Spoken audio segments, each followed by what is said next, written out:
In this exercise, I'm going to show you how to build an object so that it can overlap itself. And basically, this is a matter of taking the object, busting it into pieces, very deliberately, by the way, and then putting it back together again after outlining the strokes. I've saved my progress as backtosquare1.ai. And here's what we're going to do. You should have the Live Paint number 2 layer active. Go ahead and click on the knot object. And before we start, it's just going to help if we get the colors roughed in a little so we can tell these objects apart from each other. So with this first object selected here, go up to the stroke swatch here in the control panel and change the stroke to green. And then I want you to grab the circle and change its stroke to orange. Again, we're just doing this so we can keep our object straight. Then go ahead and click on the green path outline. And we need to bust this object apart into 3 pieces. Again, because it's a repeating series of 3 different path outlines in the first place, we need to bust it back into 3 pieces in order to put it back together again. And that will ensure that we have 3 areas of overlap, which is what we're looking for.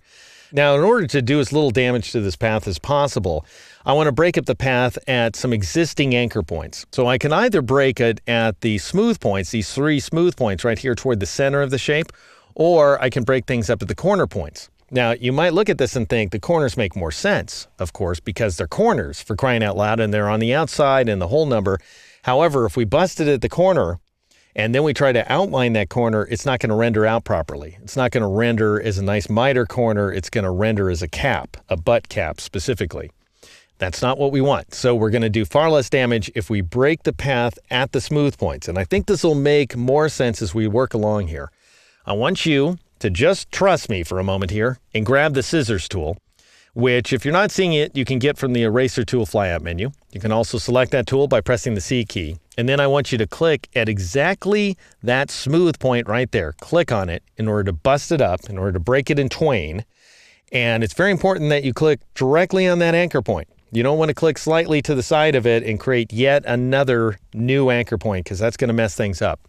Then click on this anchor point right there. And then you won't see the other smooth point you need to click on because this path outline is now deselected. So press and hold the Control key or the Command key on the Mac and just drag around that area to select it like so. And the Control or Command key gets you the arrow tool on the fly. Then release the key. And once you see that anchor point, click on it. So in other words, we clicked here, here, and here on each of the 3 smooth points inside of the shape. We've busted up that path outline into 3 pieces. If you twirl open the Live Paint number 2 layer, you'll see that you've got an orange path, which is a circle, and then 3 green paths like so, which are each of these pieces that we broke apart from each other. All right, now go back to your black arrow tool. Go ahead and marquee all these path outlines to select them. Then I want you to go up to the object menu, choose path, and choose outline stroke. Or if you loaded D keys, you can press Control / or Command / on the Mac in order to convert those strokes to path outlines. Now let's go ahead and assign some strokes to these path outlines by going up to the control panel once again and click on that stroke swatch and change it to rich black. And then I want you to change the stroke weight from 1 point to 2 point, like so. And we end up getting this effect here. And you can see that we now have all of the intersections. So the path outline is more or less intersecting itself. Now then, we're going to join these path outlines together. And we're going to do that like so. Go ahead and grab your white arrow tool. And this part's kind of a pain in the neck. This is a little labor intensive.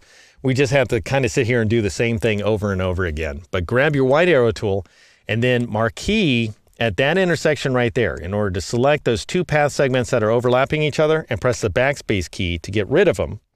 And then I want you to marquee this top anchor point. And because we need to join it back into a smooth point, we now have 2 coincident endpoints here. We need to join them into a single smooth point. Press Mash your fist J, Control-Shift-Alt-J or Command-Shift-Option-J in a Mac to bring up the Join dialog box. Click Smooth and click OK. And get used to it because you're going to have to do that 5 more times. Marquee this point right there, like so. Press Control-Shift-Alt-J, Command-Shift-Option-J in a Mac. Click on Smooth, click OK. All right, now we've got to repeat that process for these 2 intersections right here. Go ahead and marquee those 2 segments. They're right on top of each other, the straight segments. Make sure you don't get any anchor points or anything like that. Just marquee the segments. And then, with them selected, press the backspace key or the delete key on the Mac in order to get rid of them. Marquee these 2 coincident endpoints. Press Control-Shift-Alt-J, Command-Shift-Option-J in a Mac. Click on Smooth, click OK. Go ahead and marquee these two coincident endpoints. Press Ctrl-Shift-Alt-J, Command-Shift-Option-J on the Mac, click on Smooth, click OK in order to apply that again. Now, so far, we still have a single path outline, which may amaze you. You may even think, okay, are we about to create a path that actually just naturally overlaps on top of itself? That's like impossible. So what's going to happen when we really finish off this path outline? Because currently we've got a single path outline that does this number, that breaks at this point right there. So we've got a break in the action. And so that kind of makes sense if you follow what's going on. But once we fuse that together, what's going to happen to the shape? Well, let me show you. I'll press Ctrl-Z a couple of times, Command-Z on the Mac, in order to undo the movement of those points. I'm going to marquee these two overlapping straight segments. In order to select them, press the backspace key or the delete key on the Mac. Everything goes haywire. We now have two separate path outlines. That's the way it's going to stay.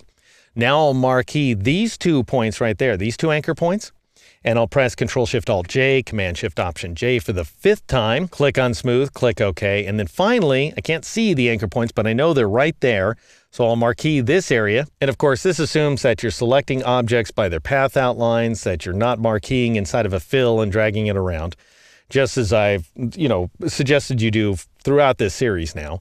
Go ahead and marquee these 2 points like so, and then press for the 6th and last time, Ctrl-Shift-Alt-J, Command-Shift-Option-J in a Mac, click on Smooth, and click OK. And we now have these 2 independent paths. That's the way it's got to work when we're working with static path outlines like this.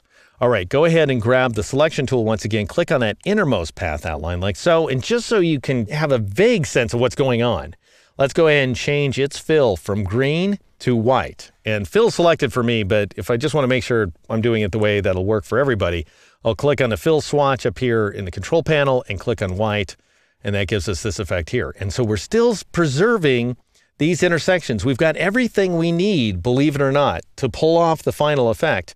And I'll show you how to convert these path outlines into a live paint object that's going to do exactly what we want it to do in the next exercise.